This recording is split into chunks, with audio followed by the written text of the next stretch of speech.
Hi, hello everyone. I want to welcome you to our next set of reading that we're going to be doing today.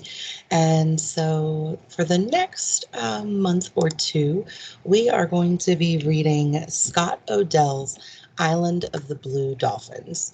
So, join along with me, and I hope that you enjoy. Introduction. Entry number 1183, recorded by Father Gonzalez Rubio in the Santa Barbara Mission Book of Burials, reads: On October 19th, 1853, I gave ecclesiastical burial in the cemetery to the remains of Juana Maria, the Indian woman brought from San Nicolas Island, and, since there was no one who would understand her language, she was baptized conditionally by Friar Sanchez.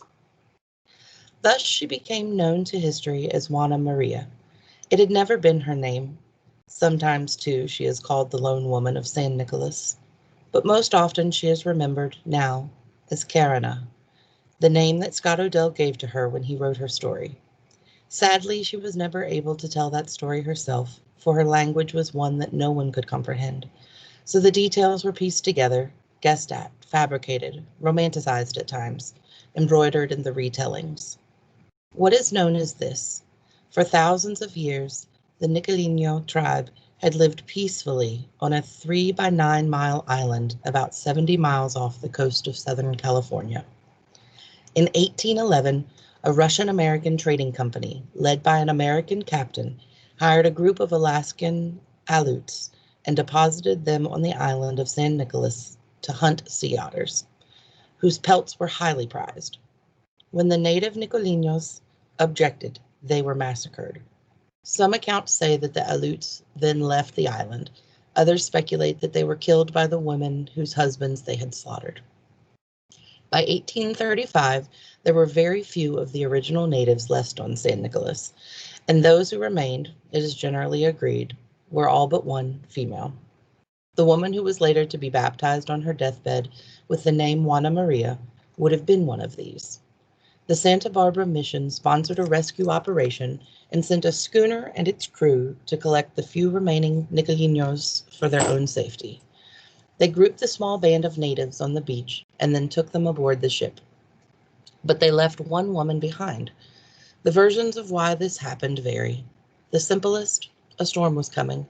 They had to hurry, and one woman didn't make it to the beach in time. A little embellishment: the woman was with the group on the beach, but ran off to find her missing child, and the crew, with a strong storm beginning, couldn't wait. The most romantic account: she was already on the ship when she realized her child was not among them, and she dived overboard and swam back. Whatever the circumstances, this was the moment when an unnamed woman became the lone woman of San Nicolas. She remained on the island alone for 18 years. If indeed she had a child, it did not survive. Records show that when she was found in 1853 by fur trapper George Nidever, she was dressed in a skirt made of green cormorant feathers. Nidever described her as about 50. Other accounts say she was maybe in her 30s. All of them describe her as smiling. A Sacramento newspaper reported, "The wild woman who was found on the island of San Nicolas, about 70 miles from the coast west of Santa Barbara, is now at the latter place and is looked upon as a curiosity. It is stated that she has been some 18 to 20 years alone on the island. She existed on shellfish and the fat of the seal, and dressed in the skins and feathers of wild ducks, which she sewed together with sinews of the seal. She cannot speak any known language, is good-looking and about middle age. She seems to be contented in her new home among the good people of Santa Barbara." And that is all we will ever know. In the short time remaining to her, she died 7 weeks later, succumbing to illness as her predecessors had. No linguist could identify her language or translate the words of the two songs she sang for them. I knew Scott Odell. Not well, but certainly well enough to have asked him questions. Yet I failed to do so, and as I happened before when I have lost people whose wisdom I valued, I am left with regret that I can only guess what the answers might have been. How did he decide on the age she would be in the book? Clearly, he realized that telling the truer story of a grown woman with a child would be less appealing to the young audience he intended.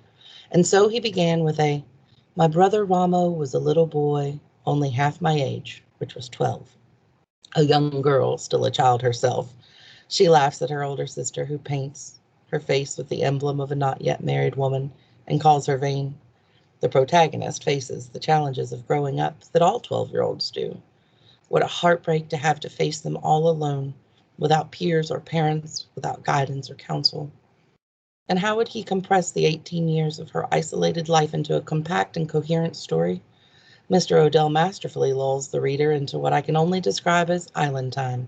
Without clocks or calendars, we have only the seasons and the sea to measure by. Many chapters begin with a sense of both time passing and the endlessness of its passage. The white man's ship did not return that spring or in the summer. Flowers were plentiful that spring because of winter's heavy rains. Another summer had come, and still I had not speared the giant devilfish. Spring again was a time of flowers, and water ran on the ravines. After the 4 storms of winter came many days which the wind did not blow. Did he comprehend, starting out, the challenges it would be to tell a story that has only one human character?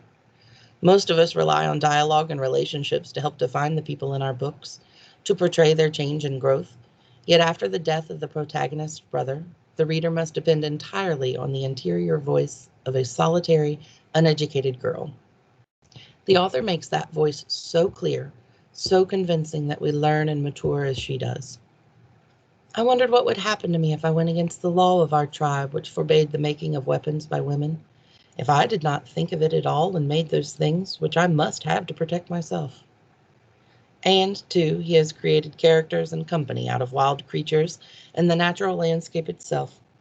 It is as if Karana speaks to the sea, confides in the cliffs, whispers to the wind, and to the yellow-eyed gray dog, the fearsome enemy that she tames to friendship. Because of this, I was not lonely. I did not know how lonely I had been until I had Rontu to talk to. This is a book that is really about the things most meaningful to young readers, what we are capable of if called upon, the question of what home is and means, and what our relationship is to that natural world. More than anything, it was the blue dolphins that took me back home. My 2 young grandsons and I swam this summer with dolphins. They were not blue. They were shimmery gray-white, and the sense of their massive power and their restraint was overwhelming. It is so easy to believe in their benevolence once they have nudged against you and invited your affection with their smooth, glistening smiles.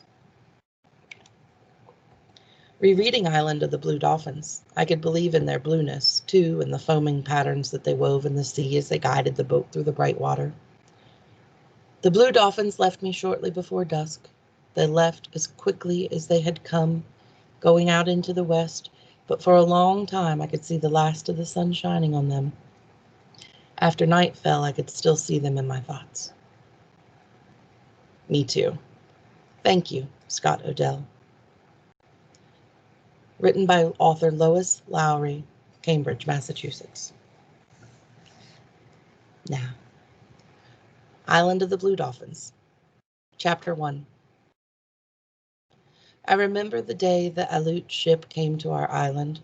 At first it seemed like a small shell afloat on the sea. Then it grew larger and was a gull with folded wings. At last, in the rising sun, it became what it really was, a red ship with 2 red sails. My brother and I had gone to the head of a canyon that winds down to a little harbor which is called Coral Cove. We had gone to gather roots that grow there in the spring. My brother Ramo was only a little boy, half my age, which was 12. He was small for one who had lived so many suns and moons, but quick as a cricket, also foolish as a cricket when he was excited. For this reason, and because I wanted to help me gather roots and not go running off, I said nothing about the shell I saw or the gull with the folded wings. I went on digging in the brush with my pointed stick as though nothing at all were happening on the sea, even when I knew for sure that the gull was a ship with 2 red sails. But Ramo's eyes missed little in the world. They were black like a lizard's, and very large, and, like the eyes of a lizard, could sometimes look sleepy. This was the time when they saw the most. This was the way they looked now. They were half closed, like those of a lizard lying on a rock about to flick out its tongue to catch a fly. The sea is smooth, Ramo said. It is a flat stone without any scratches. My brother liked to pretend that one thing was another. The sea is not a stone without scratches, I said. It is water and no waves. To me, it is a blue stone, he said, and far away on the edge of it is a small cloud, which sits on the stone. Clouds do not sit on stones, on blue ones or black ones or any kind of stones. This one does. Not on the sea, I said. Dolphins sit there, and gulls and cormorants, and otter and whales too, but not clouds. It is a whale, maybe. Rama was standing on one foot and then on the other, watching the ship coming, which he did not know was a ship because he had never seen one. I had never seen one either, but I knew how they looked because I had been told. While you gaze at the sea, I said, I dig roots, and it is I who will eat them and you who will not.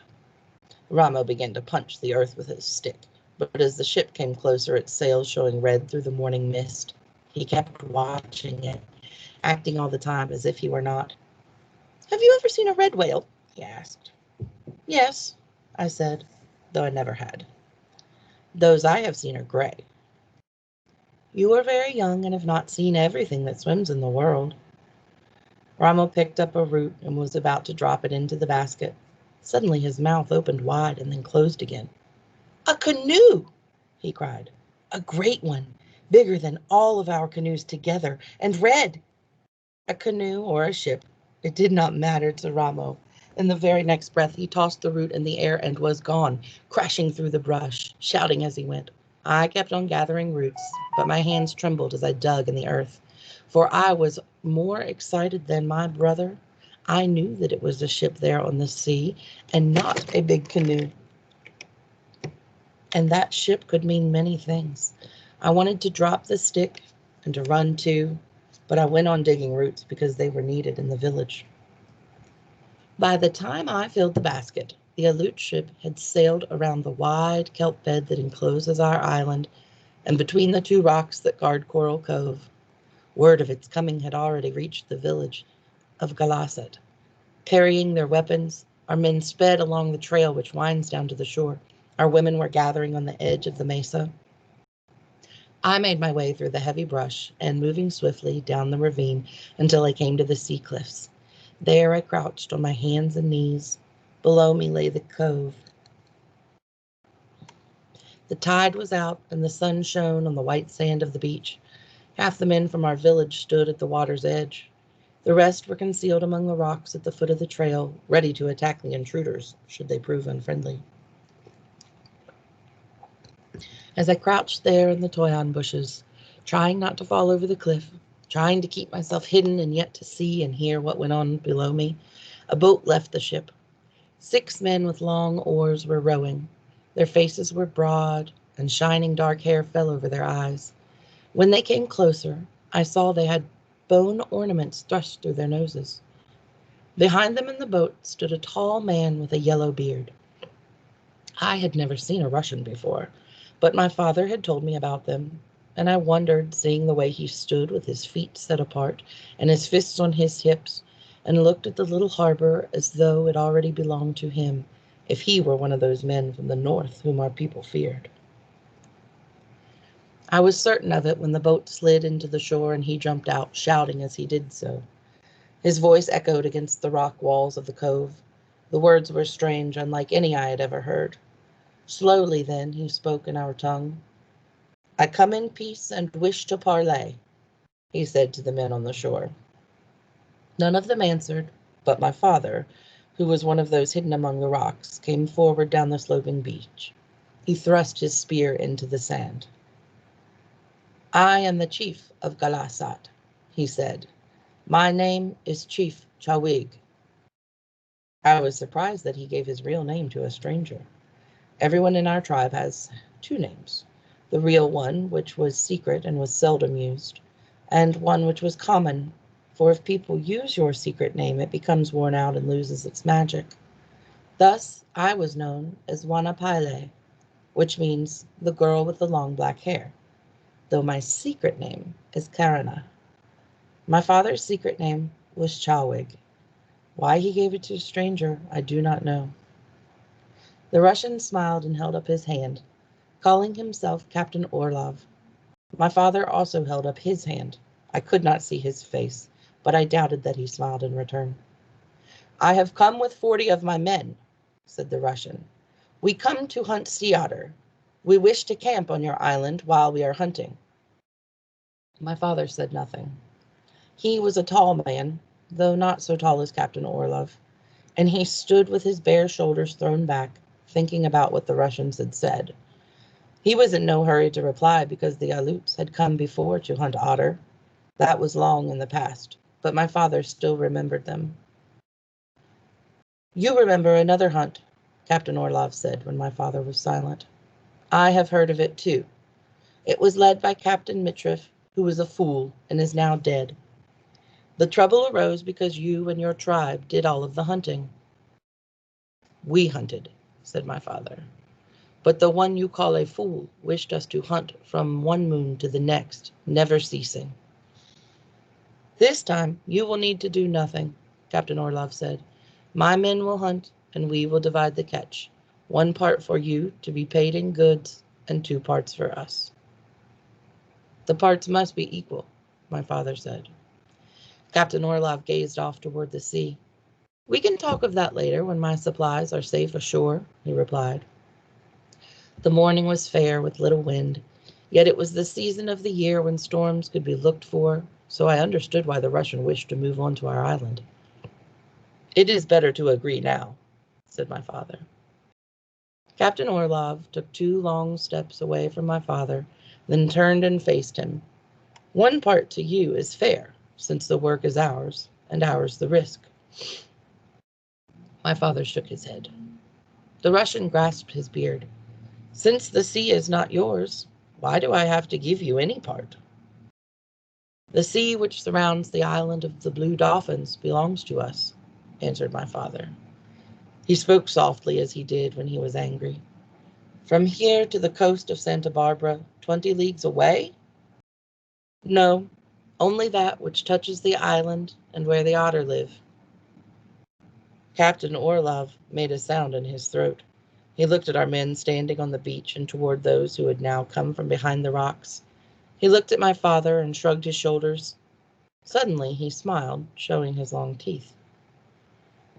The parts shall be equal, he said. He said more, but I did not hear it, for at that instant, in my great excitement, I moved a small rock which clattered down the cliff and fell at his feet. Everyone on the beach looked up. Silently, I left the toyon bushes and ran without stopping until I reached the mesa. Chapter 2. Captain Orlov and his Aleut hunters moved to the island that morning, making many trips from their ship to the beach of Coral Cove. Since the beach was small and almost flooded when the tide was in, he asked if he could camp on higher ground. This my father agreed to. Perhaps I should tell you about our island so you will know how it looks and where our village was and where the Aleuts camped for most of the summer. Our island is 2 leagues long and 1 league wide, and if you were standing on one of the hills that rise in the middle of it, you would think that it looked like a fish, like a dolphin lying on its side, with its tail pointing towards the sunrise, its nose pointing to the sunset, and its fins making reefs in the rocky ledges along the shore. Whether someone did stand there on the low hills in the days when the earth was new, and because of its shape, called it the island of the blue dolphins, I do not know. Many dolphins live in our seas, and it may be from them that the name came, but one way or another, this is what the island was called. The first thing you would notice about our island, I think, is the wind. It blows almost every day, sometimes from the northwest and sometimes from the east, once in a long while out of the south. All of the winds except the one from the south are strong, and because of them the hills are polished smooth and the trees are small and twisted even in the canyon that runs down to Coral Cove. The village of Galasat lays east of the hills on a small mesa near Coral Cove and a good spring. About a half league to the north is another spring, and it was there that the Aleuts put up their tents, which were made of skins, and were so low to the earth that the men had to crawl into them on their stomachs. At dusk we could see the glow of their fires. That night my father warned everyone in the village of Galasat against visiting the camp. The Aleuts come from a country far to the north, he said. Their ways are not ours, nor is their language. They have come to take otter and to give us our share in many goods, which they have and which we can use. In this way we shall profit. But we shall not profit if we try to befriend them. They are people who do not understand friendship. They are not those who were here before, but they are people of the same tribe that caused trouble many years ago. My father's words were obeyed.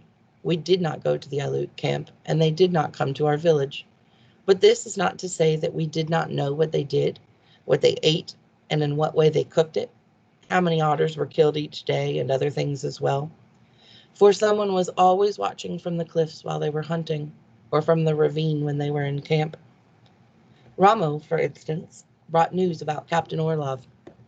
In the morning, when he crawls out of his tent, he sits on a rock and combs until the beard shines like a cormorant's wings, Ramo said. My sister, Ulape, who was 2 years older than I, gathered the most curious news of all. She swore that there was an Aleut girl among the hunters.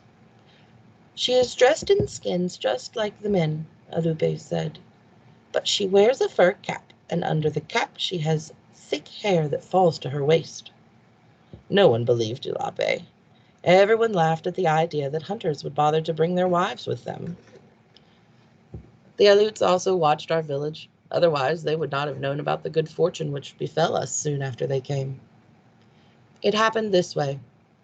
Early spring is a poor season for fishing.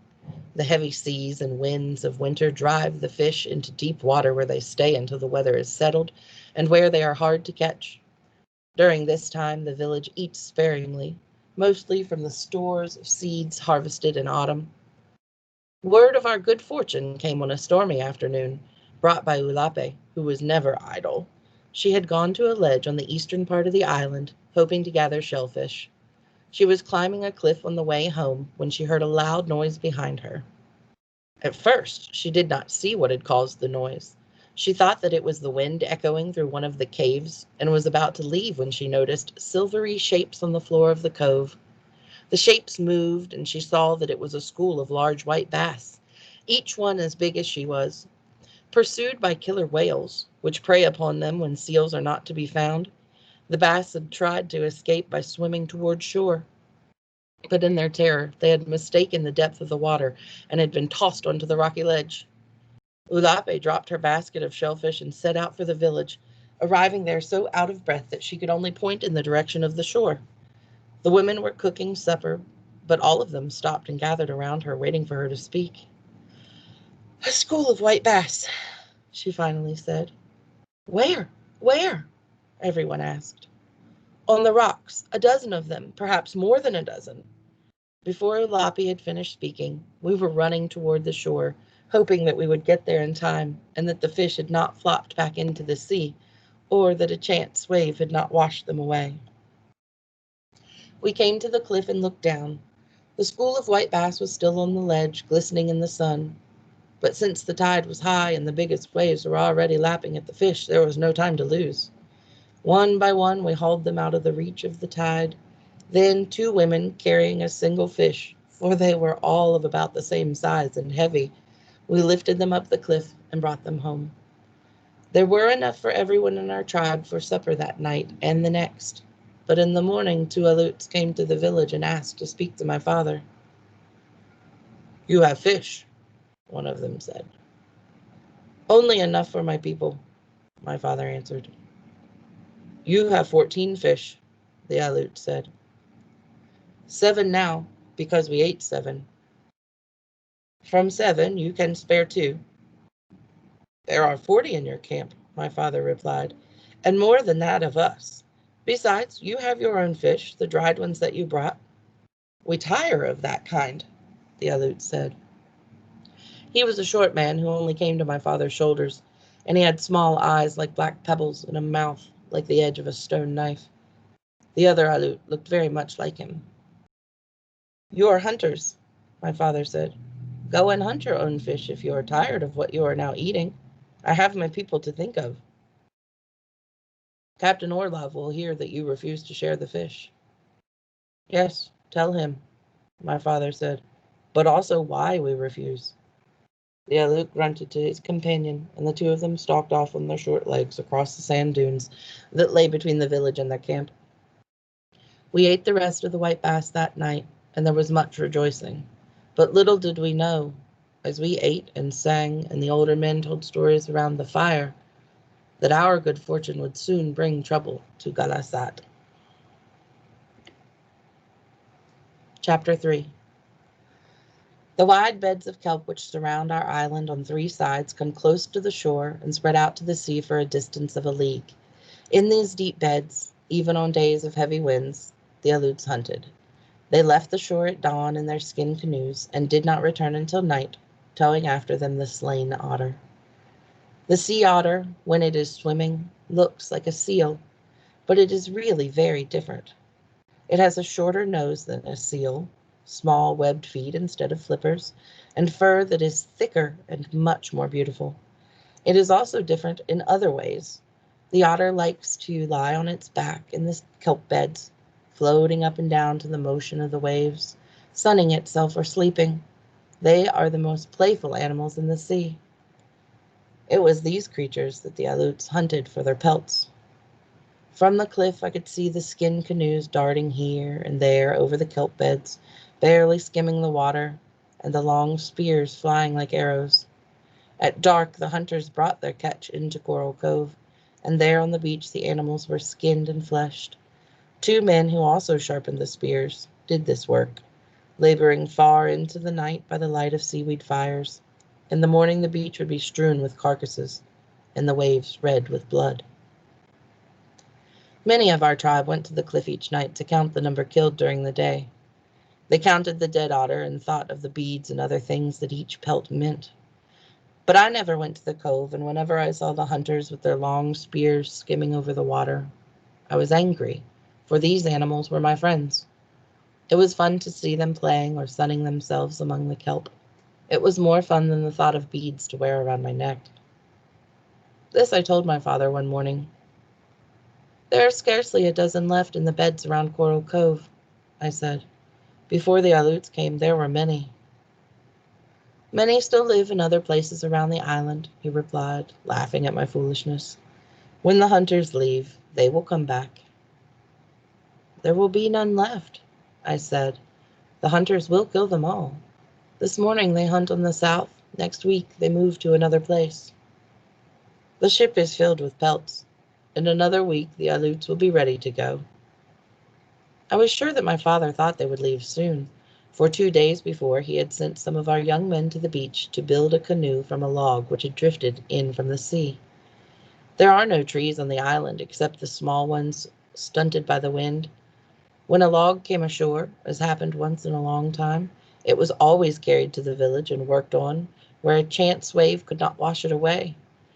That the men were sent to hollow out the log in the cove and to sleep beside it during the night meant that they were there to watch the Aleuts, to give the alarm should Captain Orlov try to sail off without paying us for the otter skins.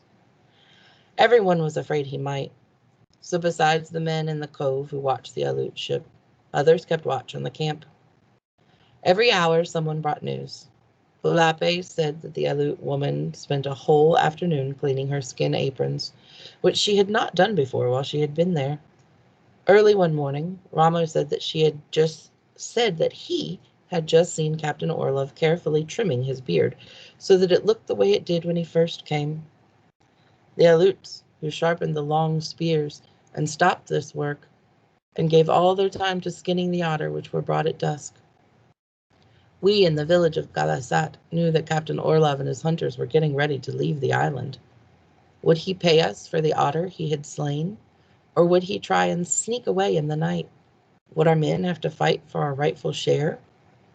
These questions everyone asked while the Aleuts went about their preparations. Everyone except my father, who said nothing, but each night worked on a new spear he was making.